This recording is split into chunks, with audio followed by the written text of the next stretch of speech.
You've probably heard the word marketing thousands of times. You see it everywhere. You're exposed to it every single day. And yet, if someone asked you right now to explain what marketing actually is, you'd probably pause.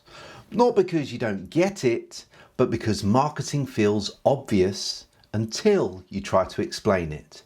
And that's the gap that we're closing today. By the end of this video, you'll be able to explain what marketing actually is, calmly and clearly, without talking about ads, social media, funnels, or buzzwords. And the reason this will finally make sense is because you've already lived marketing your entire life. You've just never labelled it as that. Hey, I'm Stephen, and on this channel, I break down marketing in a way that actually makes sense, without the hype or the jargon. Here's the strange thing about marketing. For a lot of people, it feels familiar, even obvious. And that's true whether you've learned marketing informally or whether you actually studied it. Some people learned it in a classroom. They did a degree, they did an online course. They learned frameworks, models, terminology. But even then, most of what you really understand about marketing didn't come from a slide deck. It came from being a human in the world, from recognizing brands, from forming preferences, from trusting some things more than others without fully knowing why. So marketing feels familiar, not because you've mastered it, but because you've been surrounded by it your entire life. And familiarity creates a subtle problem.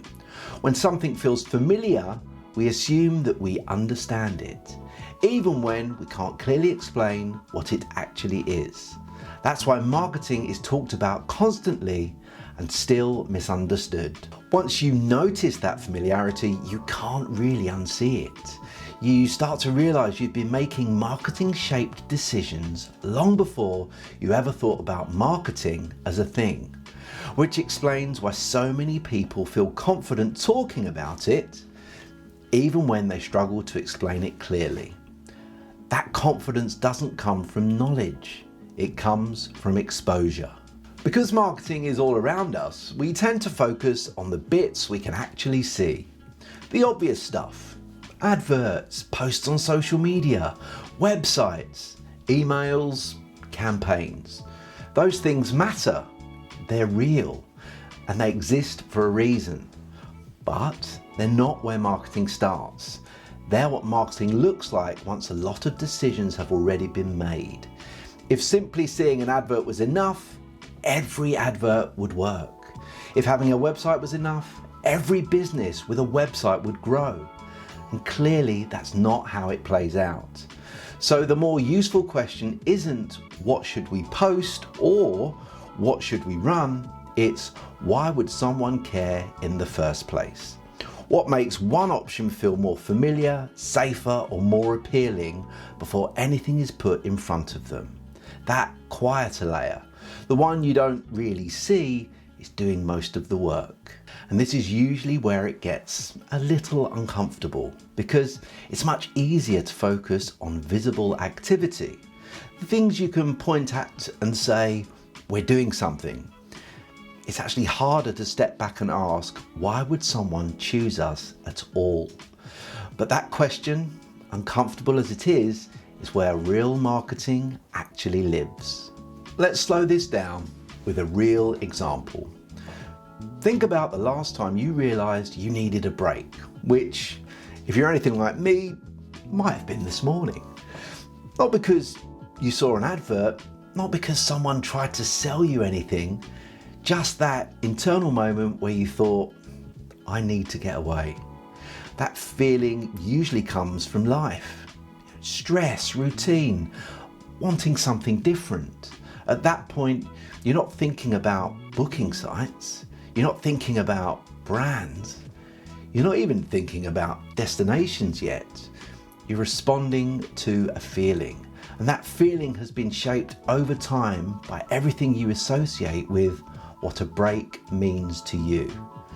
And that's where marketing has already started doing its work. And the reason this example matters is because none of that felt like marketing. It just felt like life, which is exactly the point.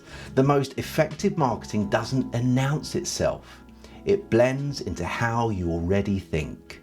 So once you know that you want a break, the next thing that happens is filtering. You think about budget, even if only roughly. You think about time off work. You think about effort, distance, value. You rule a lot of options out very quickly. Not because they're bad, but because they don't feel right for you. This happens long before you're comparing prices or clicking book now. Marketing is shaping what even makes it onto your shortlist. Only after that do specific options really matter. A hotel name you recognize, a platform you trust, a recommendation that feels safe. Often you can't fully explain why one option feels better, it just does. That comfort didn't appear at the point of purchase, it was built before, and that's marketing. The same pattern starts to show up in much smaller decisions as well. The kind you don't even think of as decisions. Think about choosing somewhere to eat. The first question usually isn't which restaurant, it's what do you fancy? Comfort food, something quick, something indulgent. Only once that's decided do specific places even enter your head.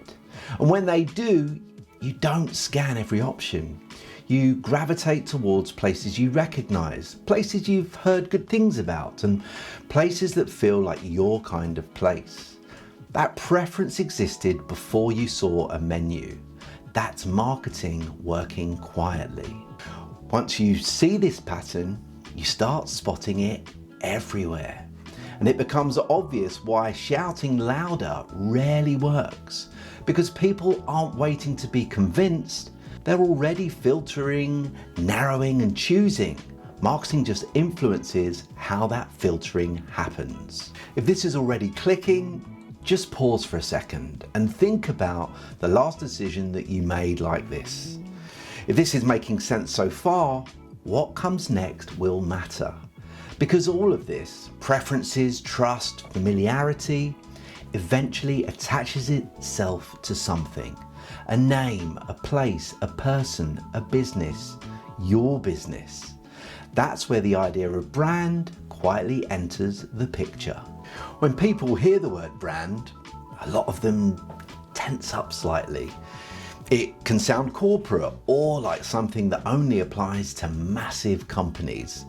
But a brand is much simpler and much closer to your everyday life than that.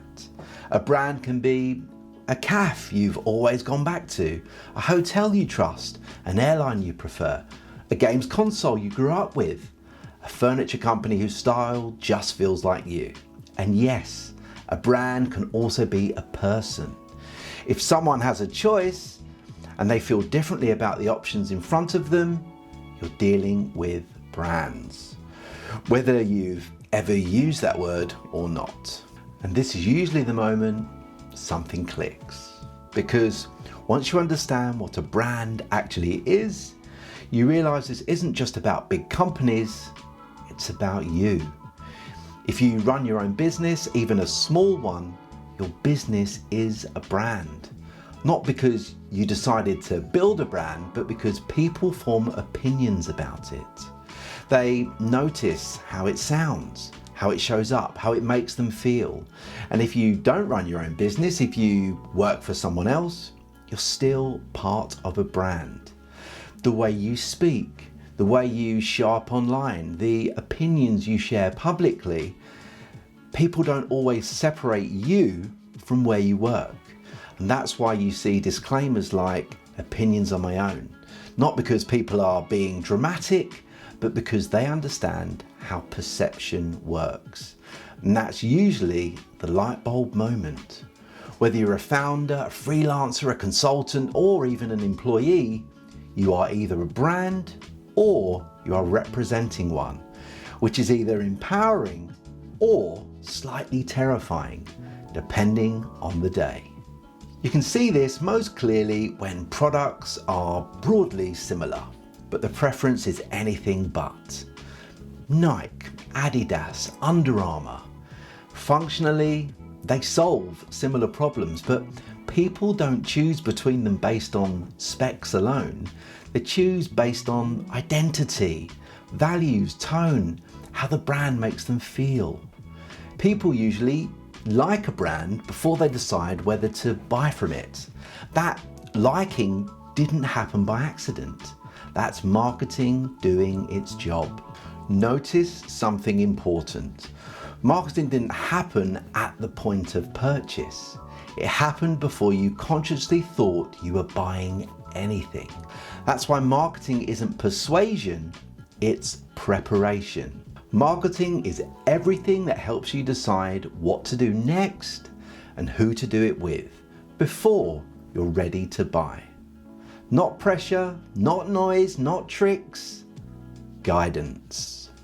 If you ever want to know whether something is marketing, ask yourself, does this help someone decide what to do next and why to do it?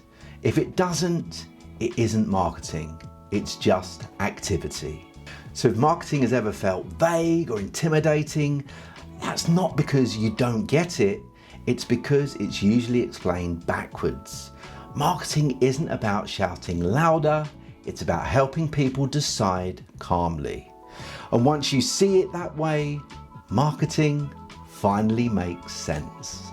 In the next video, I'll be explaining the difference between marketing and sales. So make sure you subscribe for that, as well as new videos every Monday and Thursday, and I'll see you on the next one.